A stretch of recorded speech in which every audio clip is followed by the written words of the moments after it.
E toda essa metodologia, né, de você fazer análise textural em laboratório, para que serve isso, né? Só para você calcular a dose de calcário? Não. Então, por exemplo, quando eu vou precisar de um financiamento rural para sustentar, né, para alavancar, para eu poder começar uma produção, para começar uma lavoura comercial, muitas vezes, na hora de você pedir esse financiamento, o banco, né, dentro da documentação, do projeto que você tem que fazer para você pedir esse financiamento, ele vai pedir qual que é a classe textural daquele solo, se é um solo arenoso, se é um solo argiloso, porque às vezes você vai pedir financiamento para uma determinada cultura que não vai bem no solo argiloso, ou para uma cultura que não vai bem em solo arenoso. Um solo arenoso vai ter mais risco, um solo textura média vai ter menos risco. Então, tudo isso é avaliado para você pedir o financiamento lá. Outra coisa é o planejamento da sua propriedade. Então, quando você tem uma propriedade, geralmente uma propriedade ela não vai ter um tipo só de solo, ele vai ter uma parte que é mais arenosa, uma parte que é mais argilosa. Então, convém você saber as diferenças entre os seus solos da sua área para você poder fazer um bom planejamento. Então, se você já sabe que numa área que você não tem um solo tão bom, ali você pode utilizar para uma agricultura menos intensiva, você pode utilizar para plantas perenes, para produção até mesmo de florestas. Numa área onde você tem um solo melhor, ali você vai poder fazer uma agricultura mais intensiva, produzir grãos, produzir hortaliças, e assim você vai fazendo o melhor aproveitamento de tudo. Ou então, eu tenho uma área ali onde um solo ele tem um certo risco ambiental. Então, o que eu vou fazer naquela área de risco ambiental? Eu vou intensificar ali para aumentar o risco de erosão, perda de solo, aumentar risco de assoreamento para algum lago, para alguma água que eu tenho? Não. Então, ali, se é uma área de risco, se é um solo que me oferece um risco, então eu vou usar ali para fazer um reflorestamento, para fazer um plantio onde eu plantei e deixo lá, deixo tudo tomando conta de si e não vou ficar mexendo naquilo ali. Então é muito importante. O que você vai ter mais? Eu planejei, eu tenho uma área melhor ali, então eu vou produzir naquele solo que é melhor, porque vai ser muito mais sustentável, você vai ter que fazer menos intervenções, você vai ter uma melhor produtividade, uma melhor lucratividade. Então, tudo isso vai fazer o seu resultado final ser melhor. E outra adubação, como vocês estão vendo aqui. Então, se eu tenho, por exemplo, um solo que é mais argiloso, eu vou precisar colocar doses um pouco maiores de adubo, de calcário. Por quê? Porque o solo mais argiloso, ele tem uma capacidade de reter mais nutrientes. Só que ele retém com muita força. Ele é meio que pão duro, meio egoísta. Então, se ele retém com muita força, eu tenho que aumentar a dose para diminuir essa força de retenção. É uma característica química mesmo. Então você aumenta a dose, aumenta um pouquinho para diminuir essa retenção, essa força de retenção, e aí as plantas conseguirem absorver. Porque a gente brinca que o solo argiloso, ele tem que ser adubado. A gente primeiro aduba o solo argiloso para depois a gente adubar a planta. Já um solo arenoso, você pode adubar ele, mas ele não tem muito onde reter esses nutrientes, onde reter a água. Então você não pode jogar muito adubo no arenoso, porque ele não vai ter onde reter, né? Ele não tem os bolsinhos dele, então uma vez que você jogou o adubo, ele pode ser perdido.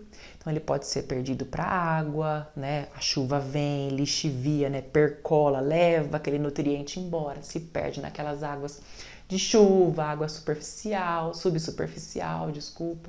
Então você não adianta também colocar muito, dar muito para alguém que não vai conseguir segurar.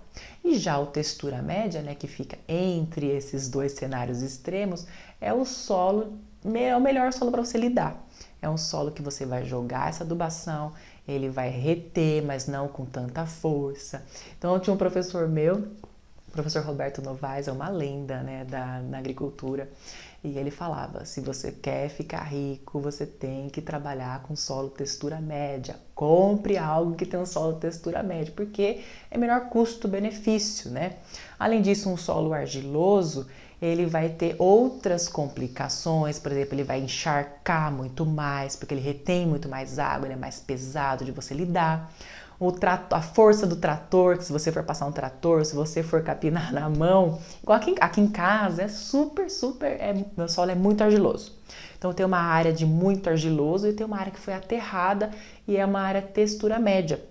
Então, nessa parte textura média é onde eu deixo para produzir as minhas mandiocas, as raízes, porque quando você planta num solo muito argiloso, além de você ter que ter braço ali para carpir, ou então se você for com o trator, você vai ter que gastar mais torque, mais potência ali, mais combustível.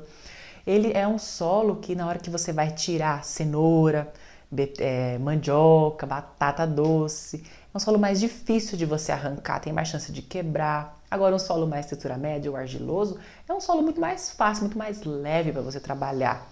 Então tudo isso vai influenciar. Então se você já sabe que o seu solo é mais argiloso, você já sabe que você vai ter que fazer uma adubação maior, você sabe que tem mais risco de encharcamento, mais risco de praga. Quanto mais encharcadinho, mais cria praga, mais cria doença, não é assim? Quando a gente vê as coisas úmidas, fica sempre com mais risco de mofo, não é assim? E o solo mais argiloso é da mesma maneira. E o arenoso, em contrapartida, não vai ter esses riscos, mas é um solo que é difícil de você deixar ele nutritivo. Você tem que trabalhar muito esse solo para transformar esse solo num solo melhor para você fazer uma agricultura. E outra coisa é a irrigação. Se eu estou irrigando o meu solo, que é mais argiloso, com mais capacidade de reter aquela água, eu vou fazer o que? Eu posso fazer uma irrigação, né? Eu vou irrigar ali uma vez no dia, o solzão torando, e esse solo ele vai se manter úmido, porque o solo argiloso segura aquela umidade.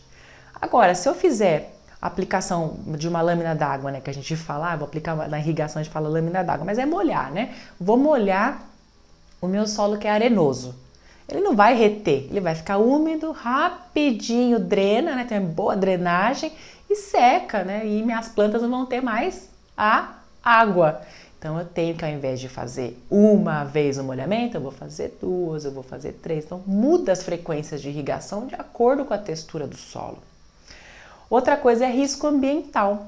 Eu falei para vocês que um solo mais arenoso, por exemplo, ele tem uma ótima drenagem. Então tudo que está ali nele, quando recebe a água de chuva ou de irrigação, ele vai levar para o fundo. Lá no fundo vai ter o quê?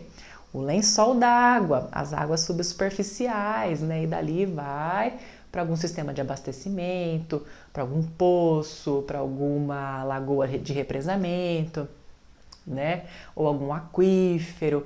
Então, se eu tenho um solo muito arenoso, de fácil drenagem, eu posso deixar...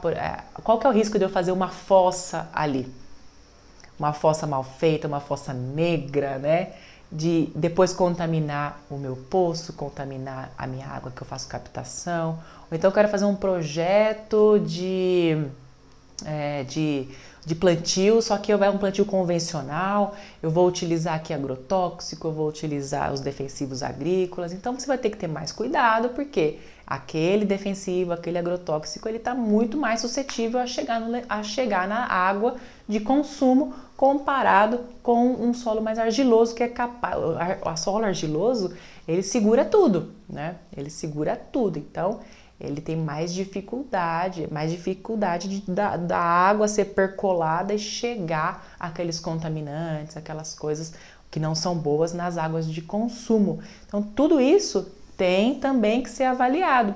E a classificação do solo. Sabia que solo tem nome, né? Eu já mostrei para vocês um pouco aqui que solo tem nome, tem uma classe. Então, o solo tem várias características, né? Textura é uma dessas características, cor é uma dessas características, a quantidade dos minerais que tem ali é outra característica, profundidade efetiva, ou seja, quantos metros que tem de profundidade que as raízes vão crescendo até chegar lá na rocha mãe.